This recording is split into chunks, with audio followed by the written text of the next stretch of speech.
Welcome back to Dr. Khares Differential Diagnosis. Today we are going to learn mixed radiopaque radiolucent lesion not necessarily associated with tooth.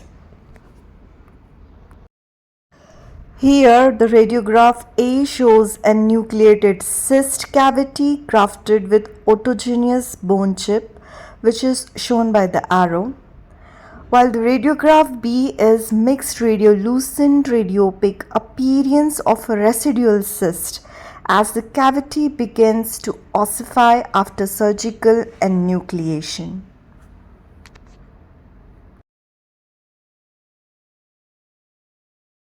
These are the radiographs of chronic osteomyelitis showing sequestra. In radiograph A, the patient had a compound fracture, while radiograph B and C, the patient had uncontrolled diabetes.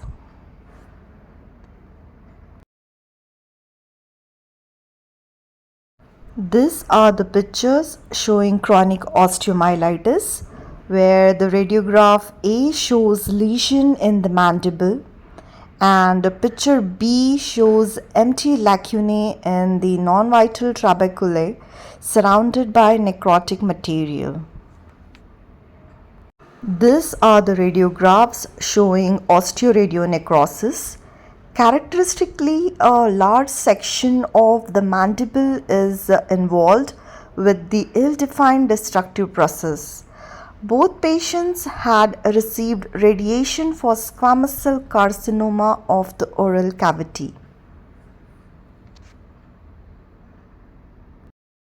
This is a periapical radiograph of an 11-year-old child showing proliferative periostitis, which was formerly termed as Khares osteomyelitis. Rarefaction is evident at periapices of the first molar. The periostitis at the inferior border of the mandible has produced alternate light and dark lamination.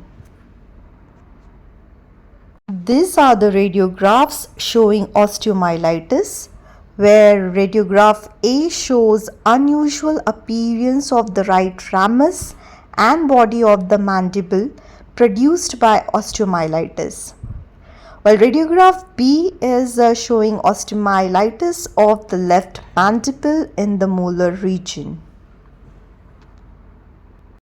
This is the periapical radiograph showing focal cementosseous dysplasia involving the periapex of first molar. These are the orthopentamographs showing fibrous dysplasia at intermediate stage, where radiograph A shows smoky or motile radiopacity, which is also evident in B, is evident within the radiolucency. Radiograph B shows one lesion in maxilla and one in the mandible.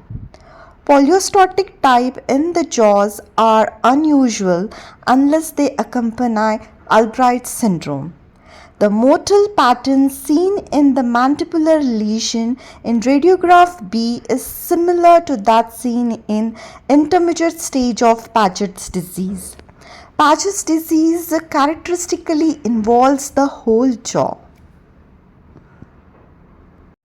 These are the pictures showing fibrous dysplasia at intermediate stage, where picture A shows deformity of lower left mandible producing facial asymmetry, while picture B shows smoothly contoured expansion of left mandible, which has caused malocclusion. Radiograph C, which is an occlusal radiograph, shows a fusiform expansion of the left mandible with a ground glass appearance. Characteristically, the anterior border of the lesion is indistinct. Radiograph D is a periapical radiograph showing ground glass appearance. This is a radiograph showing Paget's disease. The motile pattern is produced by a cotton ball appearance distributed throughout a generalized radiolucency. Note that the jaws were not involved here.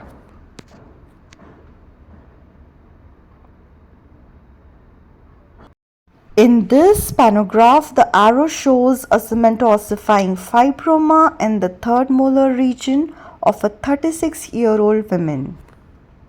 These are the radiographs showing osteogenic sarcoma. Radiograph A and B are lateral oblique and occlusal view of the same patient. The gross production of neoplastic bone has produced a cumulus cloud appearance. The increased width of periodontal ligament may be seen around the roots of anterior teeth. In some cases, the widening is asymmetric. The marked proliferation of neoplastic bone is evident on both the radiographs. These are the radiographs of osteogenic sarcoma again, where radiograph A shows ragged borders of the mixed radiolucent radio-opaque lesion. Radiograph B shows bone destruction in the medullary portion of the bone produced by osteogenic sarcoma in another patient. You can also notice a sunburst effect at the periphery of the lesion. Pictures showing osteogenic sarcoma. Both radiograph A and B are radiographs of a surgical specimen. The sunburst pattern can be seen emanating from the buccal cortex. These are the radiographs showing osteolytic and osteoblastic metastatic carcinoma. Radiograph A is extensive metastasis of a prostatic carcinoma with osteoblastic and osteolytic activity. Radiograph B is metastatic breast carcinoma to the mandible, showing a salt and pepper appearance. While radiograph C is another case of metastatic carcinoma from the breast, producing a coarse, irregular salt and pepper lesion in the right body and ramus. These are the radiographs showing disseminated osteolytic and osteoblastic metastatic adenoid cystic carcinoma that originated in the oral cavity. Radiograph A is a posterior-anterior view of the skull and jaws. A cotton wool appearance in the skull and large bilateral radiolucent lesion in the mandible can be seen. Radiograph B is a lateral radiograph of the skull and jaw showing radiolucent and radioopaque area.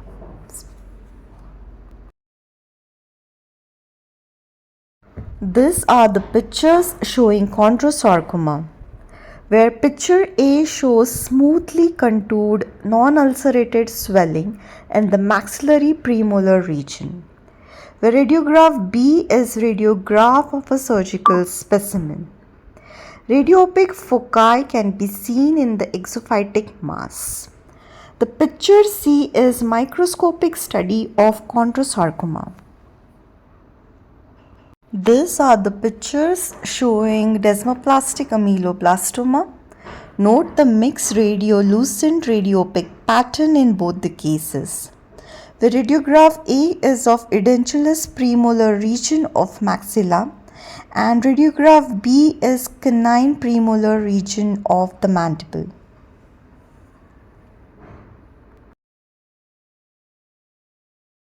Here the radiograph A shows ameloblastic odontoma of the posterior mandible, while radiograph B is of florid cementosseous dysplasia in a 32-year-old woman.